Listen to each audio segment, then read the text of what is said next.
I'm Robin. And this is our ECS 200 CBSL video reflection blog.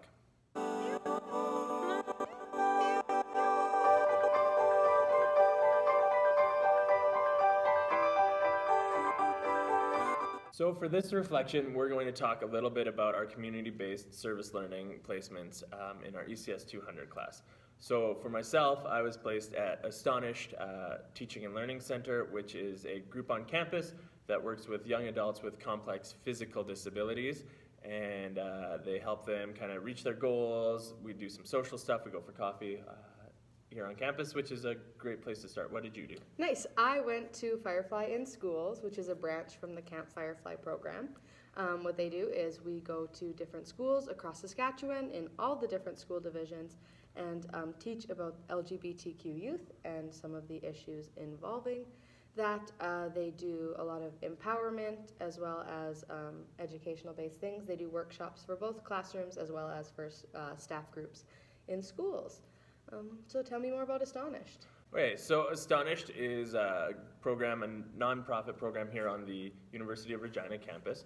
They work with young adults with complex physical disabilities that they refer to as student researchers. So these student researchers work with the staff and volunteers at Astonished towards what they call a PATH program. That's part of the Teaching and Learning Center, and PATH means Planning Alternative Futures with Hope. So often we'll go in and have some meetings where we talk about strengths, opportunities, things that we might need for the student researchers to reach these goals. So they can be things such as one really wants to be a motivational speaker, another was looking at some opportunities for independent living, or things like getting funding for schooling or other programs. So together with the team members of staff, the student researchers, and some volunteers, they create a path to achieving these futures. And so that's part of what we did.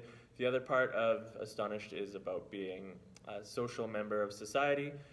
So I was lucky enough to hang out with the student researchers and some other volunteers at Coffee Days, which is here on campus. We would meet at Henderson's and go and have some coffee and just kind of get to know each other, talk about their paths, talk about each other's histories, and just build a community of support where we were able to help these students achieve some of their goals, but also just live the lifestyle of every other university student by being inclusive and creating this fun, friendly environment. So it was awesome. I got to meet a lot of good people. I made some really good friends, and it definitely shaped a bit of my view on complex physical disabilities and getting to know a bit more about communicating with people with complex physical disabilities.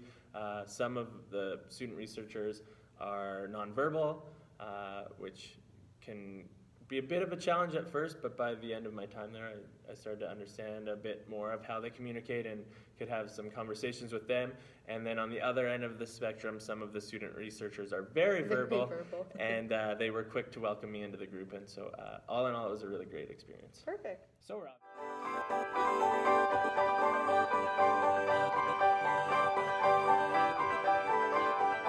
So Robin, tell me about Firefly. For sure. So Firefly in Schools, as I said, is a branch from Camp Firefly. Camp Firefly originally started in Alberta and then moved to Saskatchewan and has now also started in Ontario.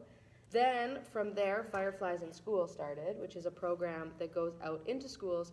The one in Saskatchewan goes all across Saskatchewan to different school divisions in their schools. And they, as I said, run workshops with staff groups as well as student groups. My role while volunteering was kind of more a little bit behind the scenes. I made a lot of buttons, and I did some paperwork and set up things for volunteer training day. And then I got to attend the volunteer training day, which is where volunteers get trained to then go out into schools later and participate in these workshops. So hopefully in the future I can continue with Firefly and go out into the schools because it's something I'd really like to do. But in the 20 hours, the most I learned was at the volunteer training session. We learned about just different activities you can do in the workshop. So terminology, breaking down stereotypes, as well as one of the big portions is sharing personal stories, and just using the volunteers as a way to inspire youth who may be struggling in the LGBT community. So yeah, that's pretty much what Firefly is and what I did with them. Awesome. Yeah.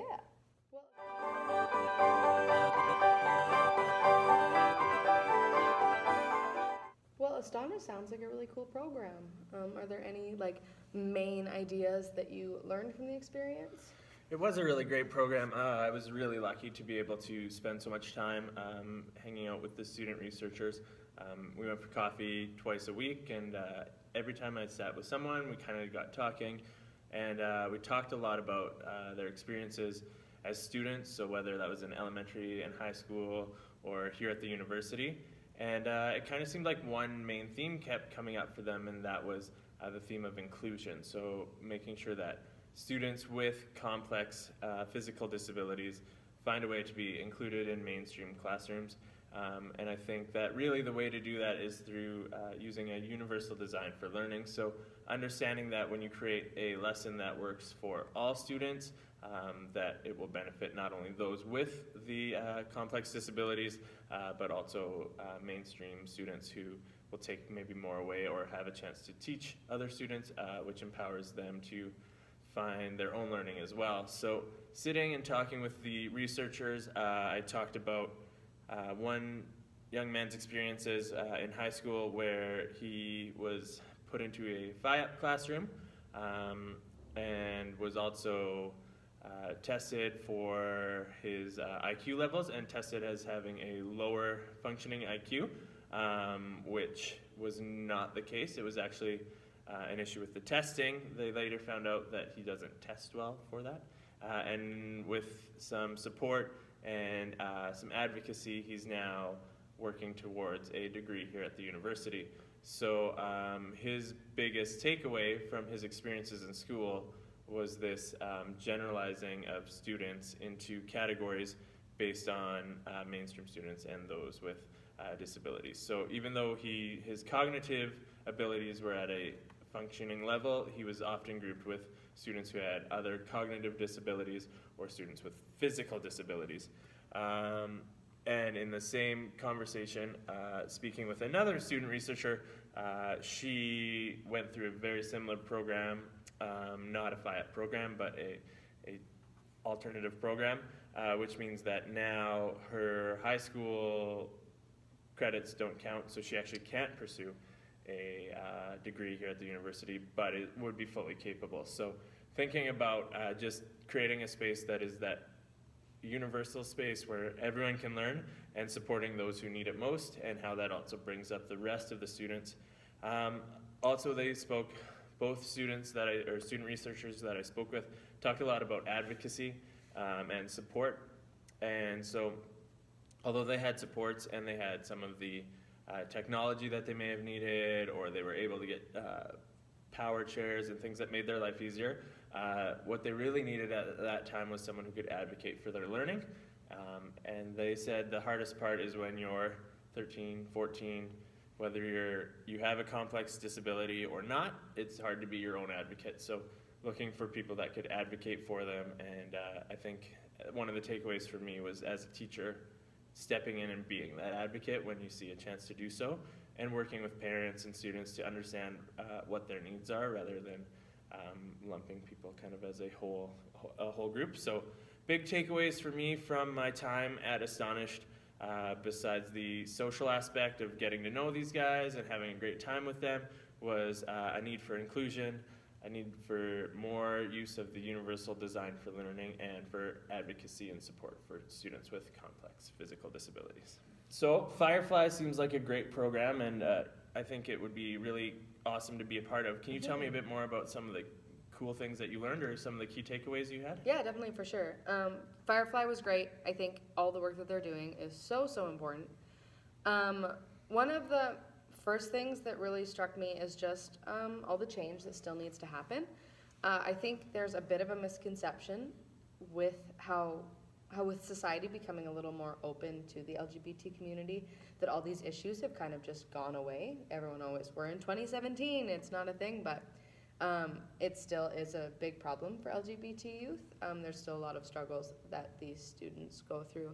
One statistic that we talked about a lot is that 64% of LGBTQ students in Canada do not feel safe in their school, which is a big problem, and especially as someone wanting to be a future teacher, just understanding the changes that need to happen and that it's still a battle because it's not something that is just fixed.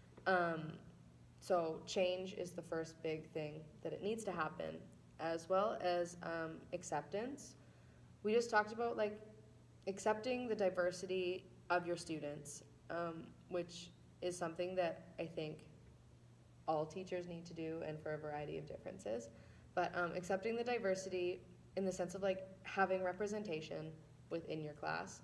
I think it's very important for LGBTQ students to just see themselves reflected in any way possible, which is why I think the work that Firefly doing is so important, because for a lot of these students that might be the first or only time that these topics are being brought up.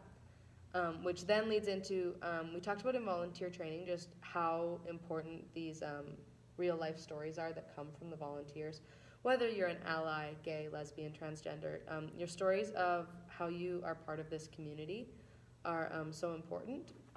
And some of the Firefly people talked about how that even shows up, the changes and the impact that that has often shows up when they do workshops with staff groups.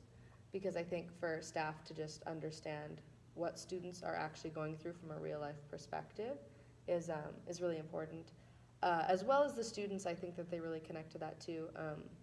I think that I talked about in my personal story, it's something that's like, I'm still not super comfortable just sharing with a bunch of strangers, but the Firefly training was this very safe space where we could.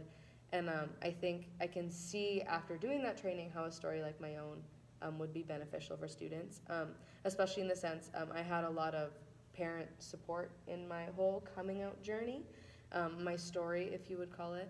And I think that that's important for youth to know, is that I think a lot of times in the media, these coming outs can often be portrayed very negatively, which is the case for many people, which is why it is like that, and that goes back to the whole change thing.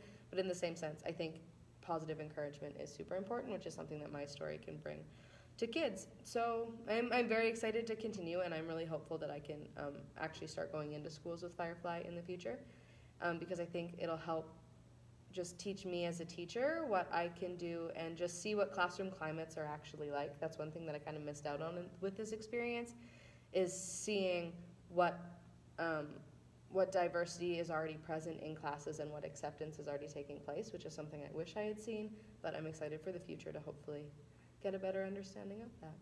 So yeah, change, acceptance, diversity in the classrooms. Awesome.